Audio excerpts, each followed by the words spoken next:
Brian, thank you very much for joining the podcast. Thanks for having me. Hey, some people might not know all the managers in UFC and MMA in general because you guys tend to be behind the curtain. Could you please tell people who are your clients so they'll be like, oh, holy moly, I didn't realize that. Just a few.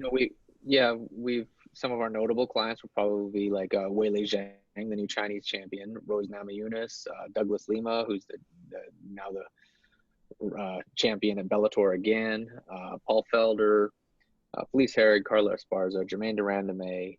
So there's quite a few on our list. We have, internationally, we probably have over 200 clients. Holy, that's a lot of clients. Congrats! And it seems like you have quite a few current and former UFC champions and champions in general. That's great. Yes. And Germaine de Randamie going to be fighting on in 2 weeks for the title. Is it 2 weeks already, man? That came Yeah, fast. it Yeah. is, and that's fascinating fight. It's a it's a very interesting fight. It's a very interesting fight. Germaine is she's dangerous. She is, and I think she was undefeated as a kickboxer, right? Is my understanding? Yes. Yeah. Yeah. And how is she preparing for this fight? And do you, as a manager, play any role in the preparation? It's a little bit more with some than others. Some fighters, it depends on the fighter because some of them have their routines and they're very good with it. Sometimes they need, you know, some help, and if I can assist, I can. We have a very expansive network throughout the industry, so if a fighter needs something where our network can benefit them, we'll try to help them out. What's the general role of the manager? Can you kind of give us a MMA management 101? What do you guys do? So for us, we handle all of their contract negotiations. We will, when we sign a fighter, usually we'll sign a fighter before they're even a name, and we will build them up through smaller organizations to get them hopefully signed to a larger show such as the UFC, Bellator, ONE FC, PFL, and so on. But our main goal is to build their careers and get them onto the platform where they're able to perform. After that, we also handle their PR, their marketing, and their branding, and also help out with their endorsement and sponsorship opportunities. What are some parties you guys work with? Is it coaches? Do you help to find coaches, or I don't know? Can you walk me through that part? I mean, usually they will have their coaches already, because they've had probably their entire amateur career at a specific place, or they've fought as a, as a pro for a couple of fights. We don't typically. Sometimes we'll sign a fighter as a pro debut. That's more often than not. It's after they've had a couple of pro fights. Is when we'll actually come in, but if they're looking to move or if they're just moving for whatever reason and they need to link up with a gym in the area, yeah, we have a very strong network of coaches that we work with in every part of the country and in several parts of the world. And how do you choose particular camp for particular fighter when it comes to that point? Like I said, we don't come in and manage somebody and tell them you've got to go to this camp. If they're Yeah, looking to go, we will kind of we kind of get to know them. We understand the style of fighting that they have, and then we can refer them to a camp that we feel has the best attributes for them. got it. How do you typically find these fighters if they not known, and what attributes you're looking at? So my partner Brian Hamper, who has been with me for, gosh, I don't even know, for most of our time in business, he's kind of the guy that finds the hidden talents all around the world. He's very good at scouting and looking at prospects, and he just has a I call him a Rain Man because he's just got this weird mindset for remembering everyone's statistics and styles and all of that stuff. Even through even through high school, he'll say stuff to me that'll blow my mind sometimes. So he has a good nose for the scouting, but more often than not now we're starting to be hit up by the athletes themselves because they've heard of our company. They'll follow us on social media. They see kind of our management style is it's different than other managers.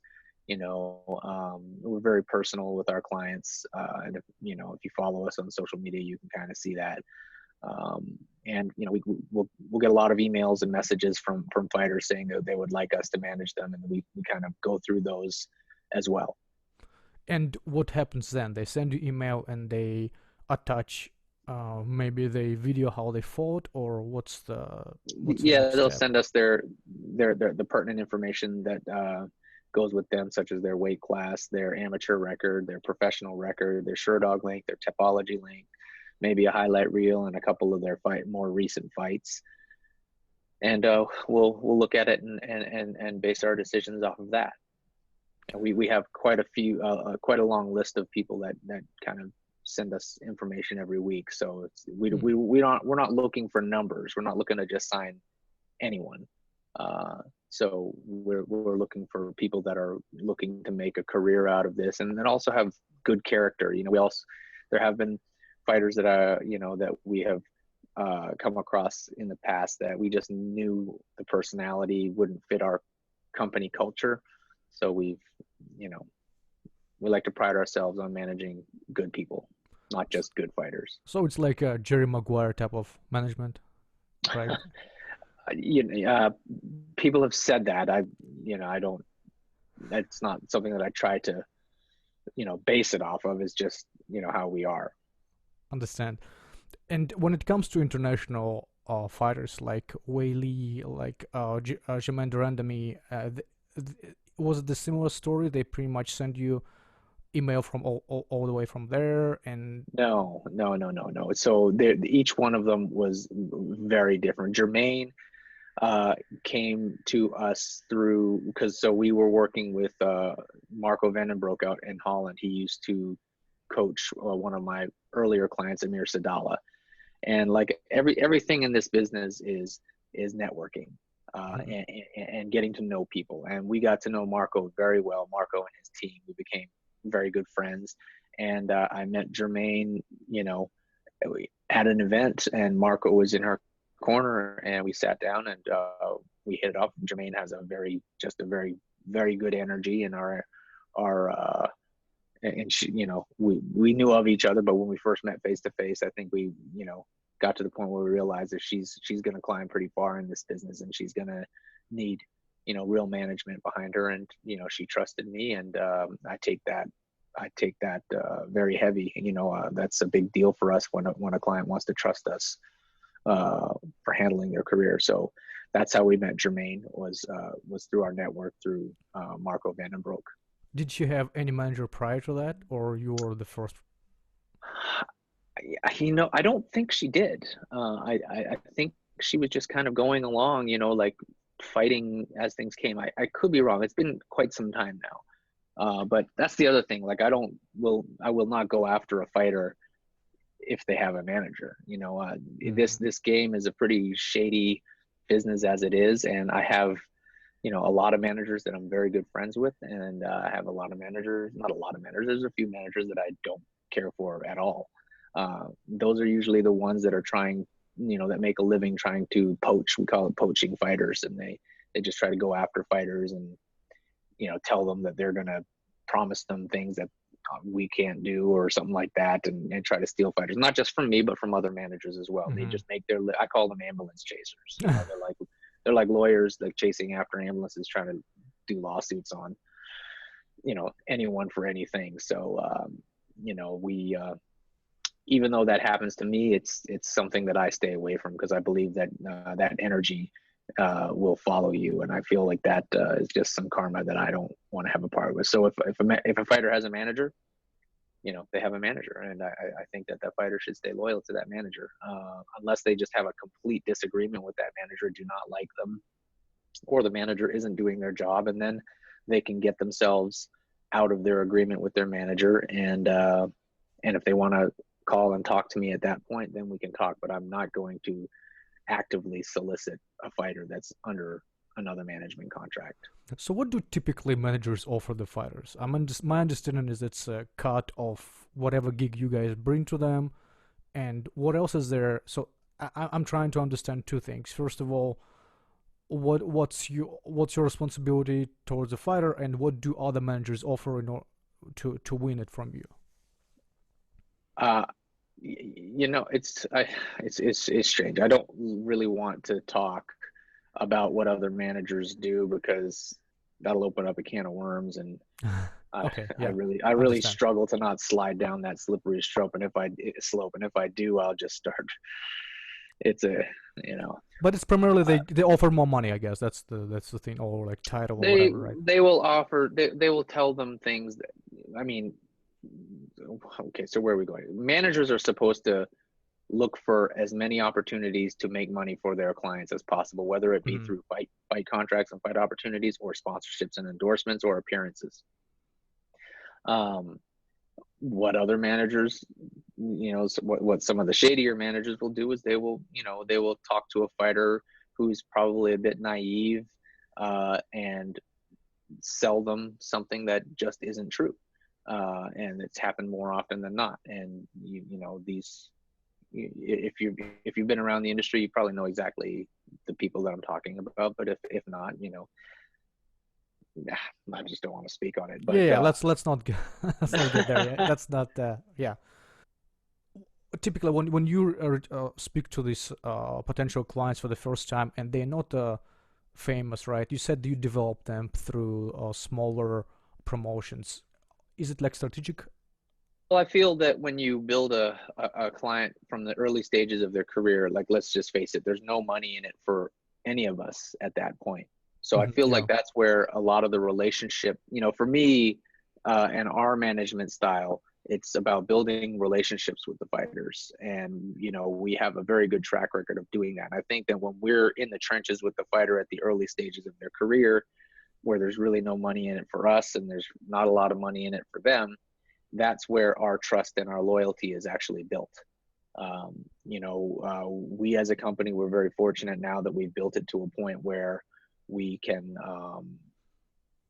we sustain ourselves very comfortably. So we can make our decisions and moves for our clients, not based on trying to pinch every dollar, if that makes any sense. Yeah. So I can really make a move for a client based off of what I really feel is going to be best for them. And I don't really care if I'm going to make, my percentage off of maximizing my percentage off of that right now. It's that's not the point. So it's strategic in a way that I feel like personally I get the most fulfillment out of it when I've been with a client from the beginning, and then that client is with us, like Douglas Lima, for example. Yeah. He has been with me since fighting in the regional shows in Atlanta. And gosh, he's probably one of my oldest active clients at this point, and he's killing it right now. But I've been with him all the way through those shows, all the way up until he cashed his $1 million a couple Yeah, months I ago. was like, he just got $1 million. You know, so there's a great sense of pride there, and then there's a greater sense of pride in the fact that, man, he's such a good person. He's such a humble person. He's stayed that way. So it makes me want to work harder for him. The money is great. I mean, but I feel like if I do my job and he does his job, the money's going to come. And that's what, with any fighter, if we both do what we set out to do, the money's going to come. But the biggest satisfaction is coming from, these forming these loyal relationships. What do you expect of the fighters? Do you expect them to be active, looking for some gigs as well, like maintaining the social media or some other stuff, or it's more on you? We can, some, like I said, everybody's different. Everybody's unique and an individual. Some people need help with that. Some people need help with their social media, and some people need help with their, messaging and interviews and stuff like that. And we're there for that.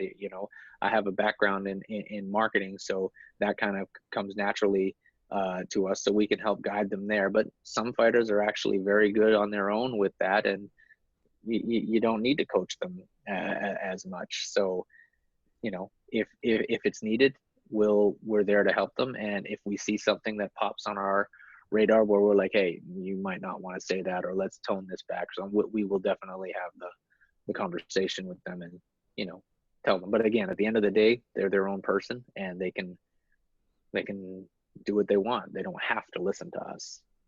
Yeah, and you mentioned you have about 200 fighters or so. Mm-hmm. How do you prioritize? How do you work with all 200? So it's not just me. So Obviously, yeah. Yeah. So we have here in North America, we have myself, my partner Brian Hamper, we have Dave Arvello, we have Scott Sheely, and Scott Viscomi. That's here in North America. We've just opened our Eastern European office in Russia with our partners over there, and they are handling. They're actually why we're over 200, because they brought a group of fighters with them that kind of pushed it. We were at like 130-ish, 140, 130-ish type of roster, and then they came in. Eugene and Alexander, they came in and pushed that number over the top. So we're now constantly every week we've got multiple fighters fighting all over the globe. Yeah, I actually saw one of the Russian fighters just signed. It's a lady. I forgot her name, but her nickname is Pantera, and she's actually from the region from where I'm from. I'm like, oh, that's pretty cool. Yeah. She we're looking to get her signed. I'm looking to get her some news on her here very soon. She's she looks like she's got a lot of potential. So I'm hoping to get her fighting here in North America. What do you look at the fighters? Is it the style, how they fight? Is it the marketability? Do you evaluate them, how they speak and all this stuff? It's gotta be a little of everything, right? You can't just be like marketable and can't fight. So you've got to be able to fight. If you have the package of being of all of that, then of course it's a perfect storm, and that's always great and makes things easier to work with. But like I said, I think we look for a little of all of that. Got it.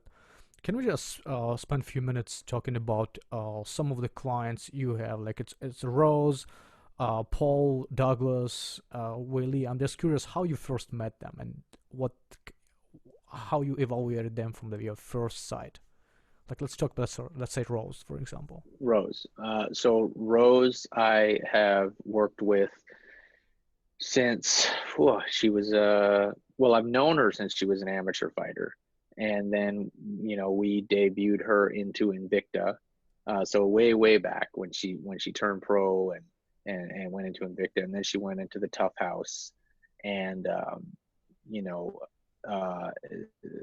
it's an interesting story with Rose. I'm very close with both Rose and Pat. Pat Barry has also been one of my very first clients from way back, and Rose. Ever since I've known her, I've always kind of had a soft spot for her because she's just such a genuine person. When she went into the Ultimate Fighter house, she did excellent there. And then when she came out of the Ultimate Fighter house, she was just a young kid and everything was coming at her at 100 miles an hour. And, she was propped up and expected to win that show. When she lost in the finals, kind of everything kind of came, for whatever reason, Rose and I, we had a temporarily parting of ways after the Ultimate Fighter. And that, it hurt because I cared for Rose a lot, but I also knew that there was just too much coming at her. And over those years, I think we parted ways for a few years, but we always stayed in contact. I always stayed in contact with Pat, who was, also a very good friend of mine. And, Rose got to see every side of this business, from the good to the bad. And I think she grew up, during, while she was taking all of that in. And, up until maybe a year or two ago now, we actually made it official. She went through, you know, a couple of other management companies during that time in which she was just trying to discover the business and learn about things. But like I said, during that whole time, I was kind of always there in the background still, you know, for her and for Pat if needed. And we just officially got back together a couple of years ago. And that was actually one of the, if you want to talk about moments as a manager, for me, that was kind of one of those times where it was like, it felt really good, you know, because, you know, Rose is, like I said, she's just, you know, she's meant a lot to me for a while. And professionally, it was a great few years for her. There is a really cool video about her and Pat made by Hollywood. I forgot his name. I don't know. His name is Molly Whippery something. It's just fascinating. He tells the story of Rose and Pat and how they influence each other. It's I think I've seen. I'm not sure if it's the one you're talking about, but it was like edited all from bits that he took down from YouTube. Yeah, it's really crazy. Good. Yeah, it's really good. Yeah. So, what about Paul Felder? Paul Felder was Paul Felder. So a couple of years ago, I sold my company to this AMMA group, which is publicly traded on NASDAQ. And, you know, one of my business partners, Rob Haydak, was a part of that. And he also currently is running CFFC right now. And he actually referred Paul Felder to us at that point because he was taking on another role. And he used to, you know, kind of manage Paul as well. And during that time, his focus had to go into the promotional side of things. So he referred Paul over to us.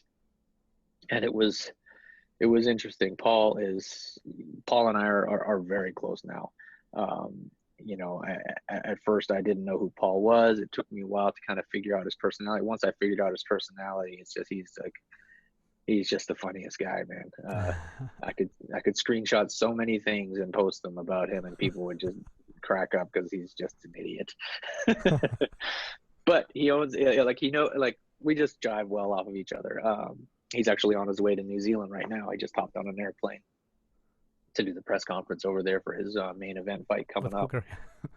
So met Paul, you know, through that association. And, you know, at that time, Paul, this is going back to something you asked me earlier. At that time, Paul was kind of doing his camps on his own. He never really had a real head coach. He was kind of doing boxing in one gym, wrestling in another, jiu-jitsu in another, and traveling around from camp to camp, being a training partner for Cowboy down at the ranch and stuff like that. You know, I was the one that told him, I was like, you know, Paul, I was like, you're getting ready to step to another level. You have so much potential. I was like, I think it's time you do a camp where it's focused 100% on you. And he's such a loyal guy that he had a real hard time doing that because he was loyal to all of these different satellites that he was working with. But, you know, I convinced him, I was like, listen, go try out Duke Rufus. You know, I think that Duke's style and Paul's style would mesh well with each other. Not only that, I felt like their personalities would mesh well. And he went out there and never came back. As soon as he went out there, he realized that there was, and again, look at what has happened with his fight career since then. You know, he's gone on a tear and he's ranked number 6 now, and he's doing his first main event here in February. Yeah, and you mentioned he's a funny guy, and I saw his Instagram post on Dan Hooker. It was funny. He's funny. And he's also is a commentator for UFC. Is it something that you as a manager had to come up with, or it's a... He tried out for that right before we got together. He had auditioned for that, so that's when his first roles came up. So, you know, he also has a theater background. He went to college. Oh, really? Yeah, he went to college for acting. I mean, he was in plays and stuff. Like, you'd see him in a Hamlet tighties and stuff like that. It's the funniest thing you've ever seen. But, you know, he's just excelled at that, and I honestly believe he's become one of the best commentators. I agree with you. He's great. I mean, he's great. Yeah. I didn't even realize it's him until they showed him, like, oh, holy cow, I didn't know he's such a great speaker. Yeah. I'm trying to work with him now. We're going to do a couple of trips, and we're going to go talk to some Hollywood agents, and we're going to Nice. try to get him into the, get him acting and stuff like that, because that's what he really has a passion for. Yeah, I he think has a great he would background. be really good at it too. He's really, yeah. I'm looking forward to that, certainly. So let's talk about Douglas. When Douglas, yes. how you first meeting him? Oh gosh, that one is so long ago. It might be a little hazy. Douglas, don't be mad at me here. I want to, I can't remember if he reached out or we were referred to him, but it was so long ago, and he was just fighting. Everybody was talking about this young kid who's just a phenom, and hence the name Phenom, out of Atlanta, and we started working with him. He was fighting locally in this tournament in Atlanta, and he won that, and it was a big payday at the time, especially for a regional show. I think it was like 10 grand, you know, but for a regional Yeah, of show, course. yeah, it was a big deal for him. And then from there, moved him to MFC in Canada, where he quickly became the champion over there. Douglas is just, like I said, he's just not an outgoing guy in a way that he's going to be. He's just easy to manage. I don't even know how to say it.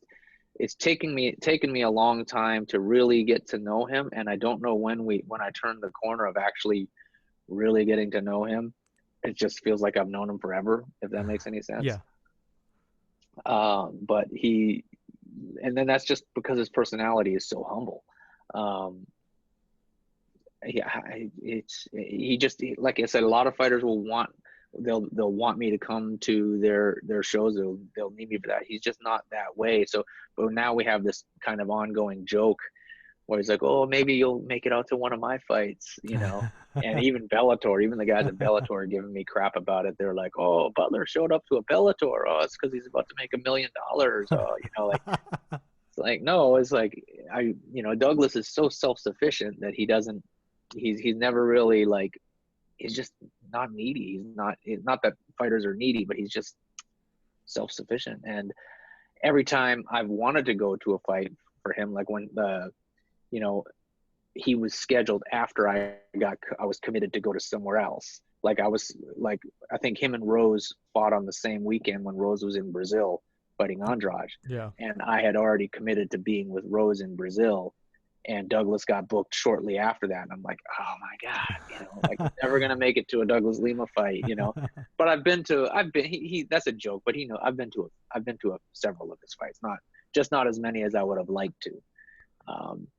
And yeah, so, Douglas, again, I can't say enough about that guy. He's one of the most loyal, humble guys in the sport, and he is a true representation of a champion all the way around.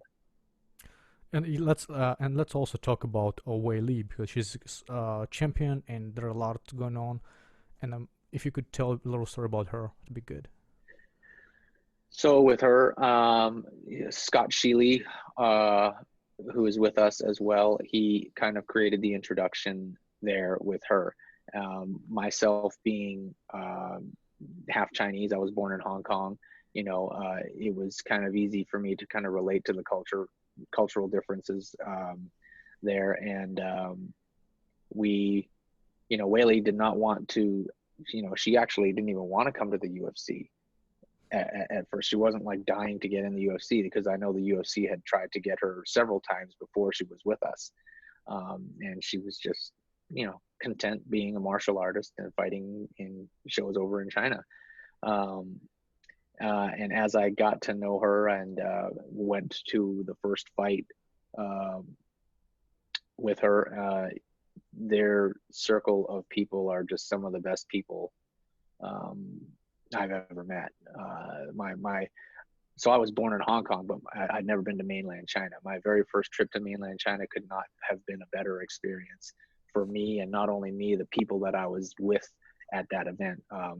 Wei Li and her coaches and her entire team took such good care of us that it was a kind of a life-changing experience for myself and all the people that we were there. Jessica Penne was with me, Laura Mueller was with me, some other people on the UFC production team that were that we all were a part of this circle, that they were hosting us all around China, and it was just incredible. And getting to know Wei Li and her coaches and her person and Wei Li's personality. She is also another person that is truly, truly humble, and she's like a pure martial artist, in the sense, like when you see something in an old kung fu movie, her personality is truly like that. Like she is somebody that will never trash talk anybody, but if somebody trash talks her, she kind of has this very wise approach to replying and responding to them. And when she goes into a fight, she's not looking to hurt anybody or do anything like that. She even said in an interview when one time, and I was like, I started chuckling, because she's like, she wants to end the fights early, right? And most people when you hear from the Western world, I want to go in there, I want to knock them out and get them out of there in one round. They're kind of like trash talking it. She's like, oh, I would like to end it early because it would be less damage on them. That's scary. Less. She doesn't want to inflict that type of damage. She's so good, man. That's scary. She's very good. She's very good, and she wants to. Another thing about Wei Li that I picked up on when I was in Abu Dhabi with her, we were doing interviews, and like, is there anybody you want her to fight? And then she, everybody in the interviews and in the Western world took it all like, oh, she called out Valentina, and then Valentina took a little bit of offense to it. She's like, oh, you letting things get to your head, young lady, get this and that.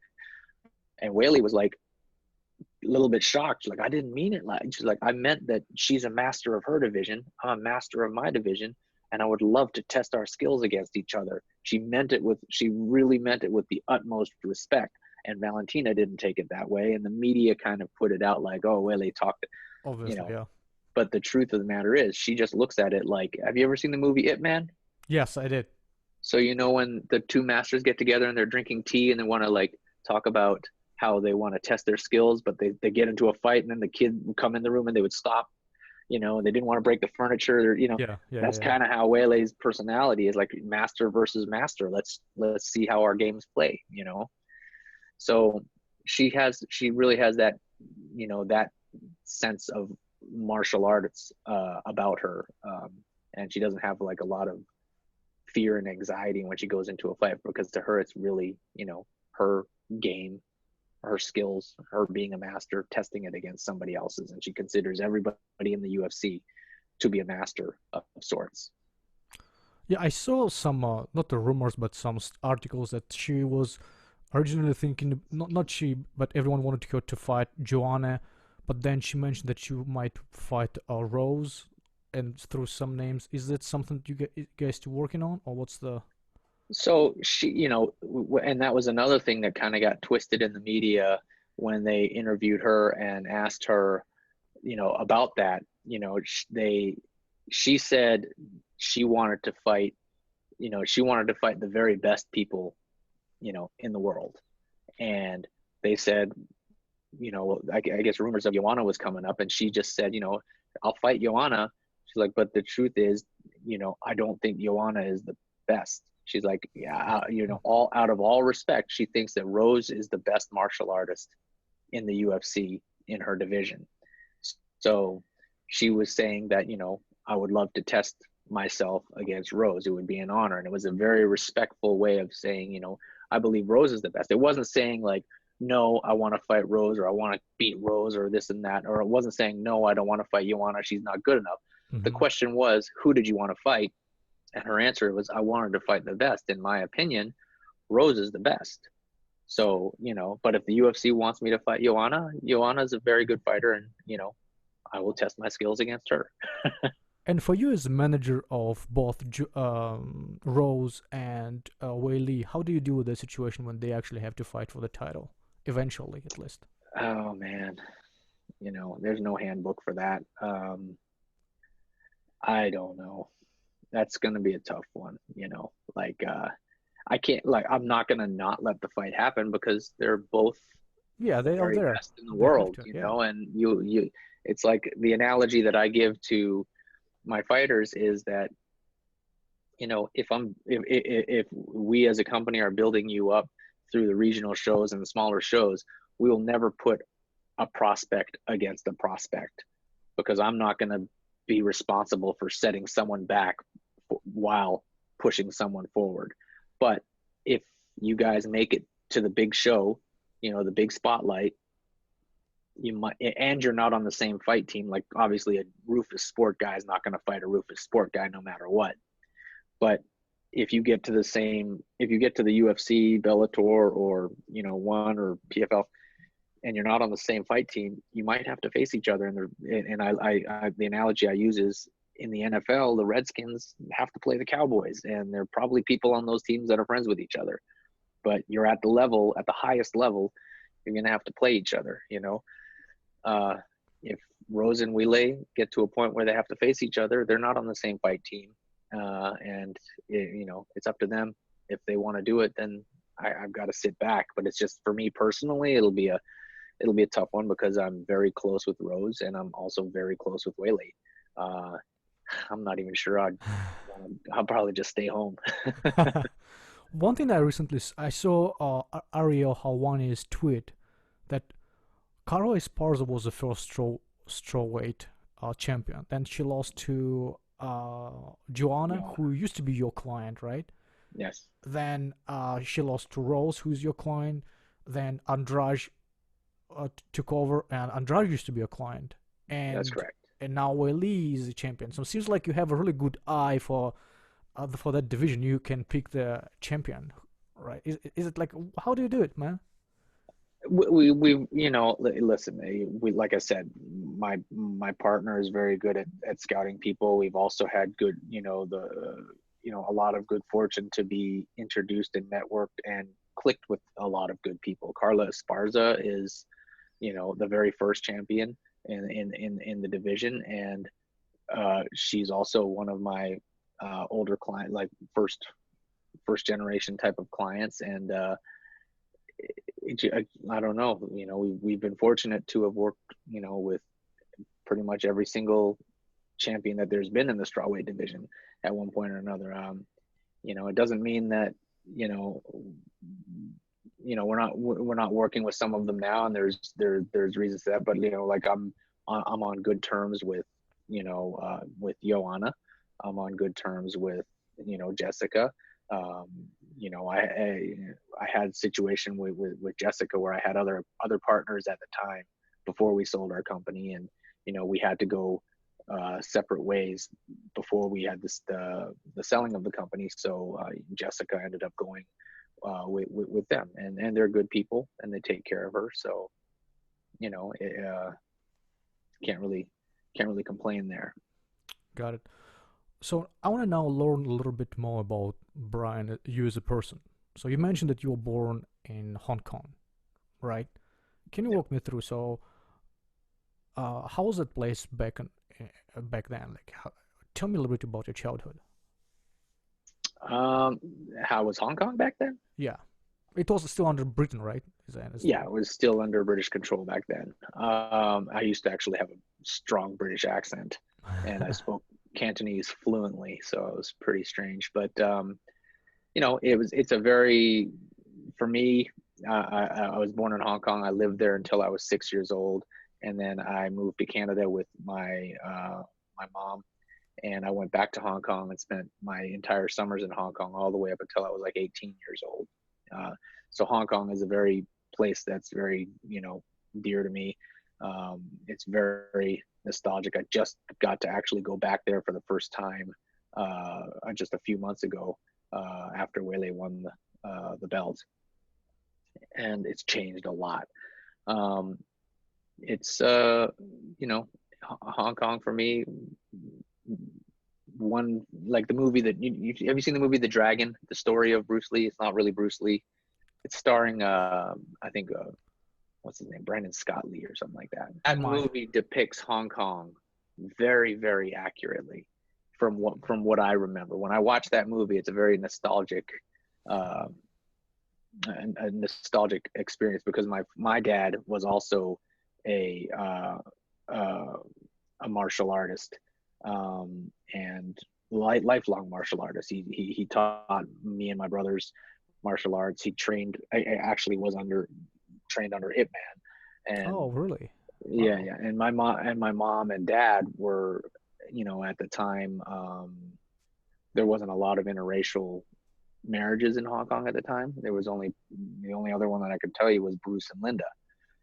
Bruce Lee and Linda Yeah. Lee, and somehow my mom became friends with Linda Lee because my mom worked at Shaw Brothers as a translator and things like that. So the families were intertwined in that way. Um, and like I said, a lot of people will see pictures of me, my brothers, and my father, and be like, "Dang, your dad looks like Bruce Lee," And to me, it just looked like my dad. But yeah, very similar. Wing Chun, karate, all of that stuff, and grew up in martial arts, and you know, it was just an interesting time. And you said you had a brother, said? I have an older brother and a younger brother. I'm the middle child. And you all were trained under your father, huh? Yeah, yeah. And do you have like a childhood memory that kind of stands out to you with all three of you? Gosh, I have a lot. Um, just I guess the thing that stands out to me is that I always, I always felt like I had the dad that could kick everyone's ass. Which was You know, pretty accurate, right? To and be it's pretty fair. pretty accurate. Yeah. Um, I don't know. That like so many things to me are just nostalgic. You know, Sitting in the car with my dad's car. My dad also liked nice cars. Like I mean, he would always be playing his Western music like ABBA and stuff like that. Yeah. And I'd be in the cars with my brother driving with my dad, and we'd be arguing over who got air guitar and who got drums. On drums this time. Like stuff like. So I don't know. Lots of things. Yeah. I mean, we'd be here for hours if I would talk about my dad. And I think you mentioned that you moved from Hong Kong when you were 6, right? So in Canada, you in Canada, you growing up, who do you want to be? I just, Did you even know? I had no, I didn't know, man. I had a great childhood. My mom and my dad divorced when I was around 6 and moved to Canada. I lived in Alberta. Um, I remember, living with my uncle and stuff like that for a little bit, and then my mom got us our own place, and I went to school there, and then we moved to Vancouver, and I had a great childhood in Canada. Loved it. Mm. Skied every weekend, had great friends. It was just very, you know, it was just a good childhood. Riding my bike all over the place, and then moved to Virginia, where my mom remarried to my stepfather Al, who is like a genuine father to me now as well, and military. He's a colonel in the army. So from there, we were Mm. moving all over the place. I ended up going to high school in Spain for 2 years when they were stationed in Somalia. And I spent my summers in Somalia and Mogadishu during that time. Came back, and then they went to Singapore for a couple of years, and then I graduated up in Northern Virginia. Graduated high school in Northern Virginia. Took off a couple of years and waited tables. Then I went to VCU, Virginia Commonwealth University, for graphic Graphic design and design. marketing. Yeah, and I started my business, um, when I was, I think, a sophomore at VCU, and had that, and I grew it into basically a full blown ad agency, and I ran it for 13 years. Had no idea I was going to ever end up doing MMA management. How did you transition to MMA? So I was in the ad agency, and I was pretty much sitting behind a computer all day, either doing graphic design or art directing people that were, working for me at the time. And I just felt like I was getting really, I called it computer body, Mhm. just being out of shape. So I found this one gym I saw it had a boxing ring in it, and it said martial arts outside of it. And I was like, oh, this is what I want to do. I don't want to do Taekwondo where, you know, like I don't want to go through katas and stuff like that and just forms. That I grew up doing that, and I know that, you know, I just wanted to do something where I really felt like it would teach me something and also get me in shape, because I didn't want to lift weights and run on a treadmill. So I Let's be joined. honest, you just wanted to punch people. That's what you want to say. No, no, I wanted to be able to. I wanted to be able to punch people, but yeah. So I joined that gym. It was Combat Sports Center here in Richmond, Virginia, and you know, like an idiot, I paid my dues for the year up front because I got all excited about it. I was like, I'm just going to pay it all up front. And then a couple of months into training there, my coach, Brian Crenshaw, he realized that I owned an ad agency and I was into marketing, and he asked me if I could help him market and promote a local show here in Richmond. And I was like, yeah, okay, I'll do it, you know, but I'm not paying any more gym dues. Stupid me, I already paid for the whole year. But he was like, okay, so we agreed to it. And, you know, one of the first things we did was to promote the show. I partnered up with one of my friends that owned a business in the building where my ad agency was, Brian-Butler-Au. And it was just a hobby for us. He was doing the production side of things. I was doing the marketing side of things. And we brought in a special guest to attract audience fans to come in and be at the show. And that guest was Pat Miletich, Sean Shirk, and Jens Pulver. Oh, look at you. Jens Pulver was just coming off of the Ultimate Fighter coach show against BJ Penn. So he was like right at a spike and getting ready to make his comeback. And Jens came into town. Pat and Sean also came into town, but for whatever reason, Jens and I hit it off really well. And that's not surprising because Jens hits it off really well with everybody. But, you know, when Jens, you know, the show was a great success. And Jens called me later on and he's like, listen, he's like, I'm getting ready to make my comeback to Zuffa promotion. It was WEC, and he was going to fight Cub Swanson. And he's like, man, he's like, he's like, it'd be an honor if you be my agent. And I was like what? What's agent? Agent. I was like, I don't know how to do this. But in my head, I'm like, holy crap, you know, Jens Pulver, you know, because I remember watching Jens, you know, way early on in UFC. I was like, Little Evil, you know, this and this. So I kind of fanboyed out. And I was like, okay, I'll do it. So I did it, and I utilized basically all of my skill sets that I learned from my ad work and graphic design and marketing and stuff like that. I put it into Jens. And when he made his debut in WEC against Cub, you know, I designed his his walkout outfit. And I was like the very first person to really put emphasis on packaging a fighter, you know, so the banner matched the color of his shirt, and his shorts matched the color of everything looked like, in my head, I wanted him to look like a little G.I. Joe action figure in the package, Yeah. You know? So when he came out, I had him sponsored by, you know, Call of Duty with Activision, the video game, you know, PC Gamer magazine. Jens was a big gamer, and he told me those were his interests. So I went after things that he was interested in so that they were organic. I also got him sponsored by Paramount Pictures for this movie called Cloverfield, and we got to walk the red carpet and do all of that. And when he came out, you know, I think Uriah Faber was the main event on that card, and he was fighting Jeff Curran. And everybody was like, whoa, who the hell's working with Jens? And in my head, I'm just thinking, man, I hope I did good. I hope I did good for him, you know? And all these people started noticing that Jens had all of this non-traditional sponsorship, and he looked really sharp. So from there, Jeff Curran came, you know, I introduced myself to Jeff because I remember seeing Jeff on the Tap Out reality show. And I love the way that Jeff handled himself during that show. You know, I just thought he was cool. So I introduced myself to him at that WEC. And a couple of weeks later, he called me, and he's like, man, he's like, you know, it's like, I saw what you did for Jens. I'd love for you to work with me. And if you work with me, I'd love for you to work with my entire gym, all of my fighters, and this and this. So from there, I was like, oh man, I was like, now this hobby is turning into something else. And it just kept going and going. And I kept telling myself, you know, my ad agency was up here, and this hobby of Sucker Punch was right here, and my income wasn't catching up. But I kept telling myself, if the doors keep opening, you have to keep walking through them, you know? And if a door shuts in your face, I'm going to turn around and run back to my ad agency as fast as I can. Well, the problem was the doors never stopped opening. They just kept opening. And my ad agency was really suffering, but I wasn't making the income to support myself off of MMA yet. And I had, 2 houses, and it was a sketchy time because I was paying the mortgages on my credit cards for like 8-9 months.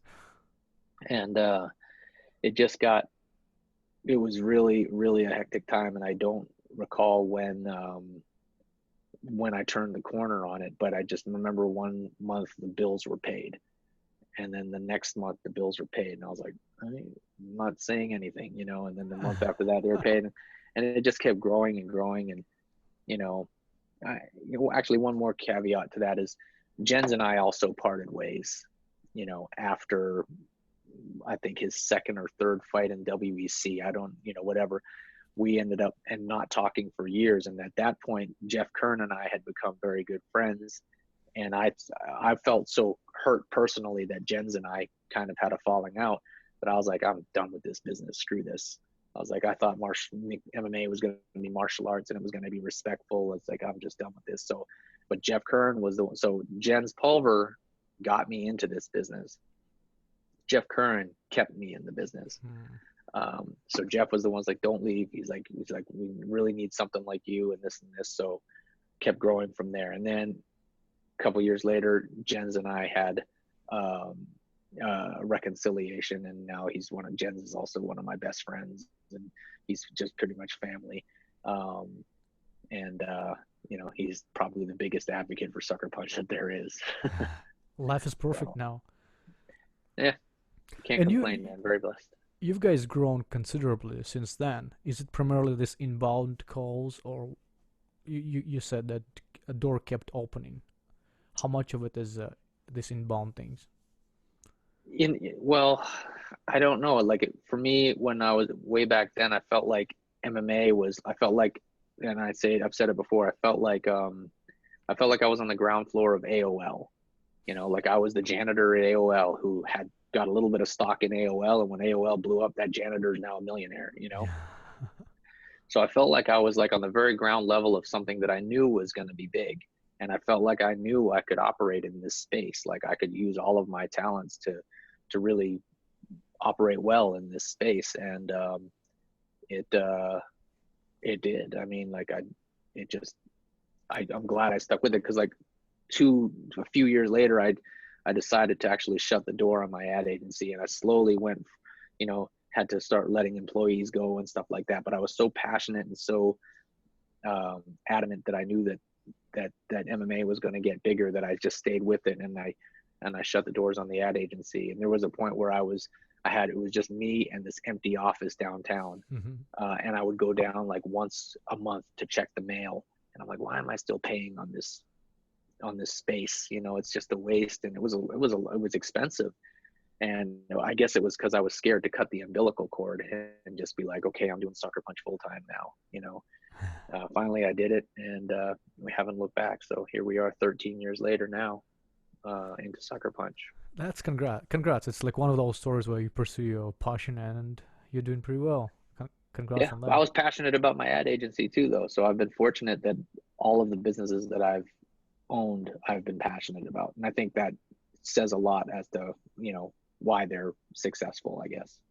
How has this ecosystem changed since you started in the business? How's your profession changed? It's just gotten bigger, all the way around. Like when I first started, there was no infrastructure to this business. I thought that there was. As a fan, I in my head, when I started this business, the UFC was as big then as it is now, because I was just a fan. I loved it. But once I got into it, I realized, and with Jens, I was like, you serious? Like your friend's cousin did this for you before? You don't have an agent? There's no real management company. There's no this. And he's like, no. He's like, this is how it's done, So, it's changed now to the point where there are several, good managers out there, good management companies out there. And there is an actual structure and kind of a protocol on how business is done. It's just, we're dealing with, back then I was cold calling people to get sponsors, and now I'm you know, talking to people with, about movie roles and, things like that. So it's changed a lot. So if somebody's not good fit for you, but you care for the person, who would you recommend outside of your agency? I mean, like it just all depends. I'm good friends with Ali Abdelaziz. Hmm. I think he's a passionate guy and he cares for his fighters a lot. Um, I'm good friends with Kyle Stoltz and his group at Janus. They you know they care for their people and they work hard for their people. Danny Rubenstein works hard for his people. Um, you know, I really, yeah, Got I it, don't those two. know. Well, next in my section, I want to kind of go through a quick blitz. I'll ask you a quick question and give me a quick answer. Okay. What's your favorite movie? Oh, Jerry Maguire. Is there a favorite singer or a band, the music you like?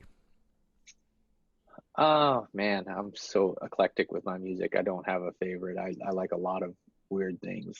And a lot of that has probably to do with my dad, you know. Yeah. What's your favorite sport to watch outside of MMA? To watch.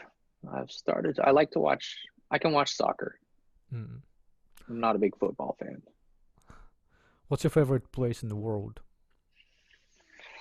Ooh, I've got a lot. Hong Kong would have to be up there as well. I love London, yeah, probably those two. What's the first item on your bucket list? First item on my bucket list that I've done or that I still want to do. I still want to do. Oh, gosh, I don't know, man. I'm pretty fortunate. I've done a lot. Congrats! It's a, Uh, it's a great to hear. I'm happy for you, man. yeah, I think fighting was the big thing that I wanted to do because that was scary. Um, and I did that. And So yeah. you like doing things that are scary for you? I don't necessarily like to, but now that I've done it, I it's I feel good about it. It was very rewarding, doing that. Understand. So I have a final question. So what advice would you give to young fighters who want to make it to MMA and make it as a career? Keep your feet on the ground. Don't, be loyal. Find people in your circle, your management, your coaches that you trust and stick with them even when you feel like things are, you know, coming at you. Just remember where you came from and where you got with the team that you're with, and if they're serving you the way that they have been, just be loyal and stay the course. So many times a fighter will get to the top level and with the team that they're with, and then all of a sudden, all that noise starts coming in different directions, and they think that they need to make a change, and that's not really the case. You know, also, if they lose a fight, they look to blame somebody or something like that, and so all of a sudden they need to change. No, everybody loses. At MMA, there's not really anybody that has never lost or isn't going to. Even the greatest fighters of all time have got losses on their records. So, my biggest thing would be keep your feet on the ground and stay loyal and humble. That's a great advice. Brian, thank you very much for your time and thank you for being on the podcast.